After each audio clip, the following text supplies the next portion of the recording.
దానికి నేనెందుకు నీ అంట? ఆల్రెడీ అసిస్టెంట్ అనమాట. పదా రే, నీకు స్టవ్ వెలిగించడం వచ్చు కదా? అంటే ఇచ్చేస్తాను చూడే. ఇంతకీ ఏముండుదాం రా? గుడ్లు ఉన్నట్టు ఉన్నాయి కదా, ఉక్కు వండుకుందామే. ఈ రోజు గురువారం రా. సాయిబాబా వద్దన్నాడా?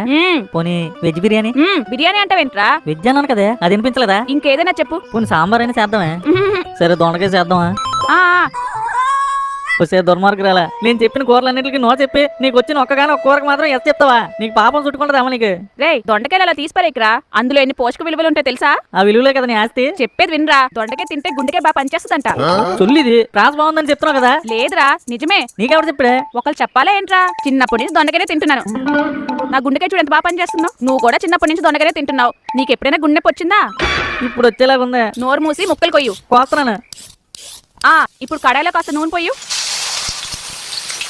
మొక్కలేసాక నూనె వేయకూడదటే? మాడిపోతాయిరా. నూనె కాస్త వేడవగానే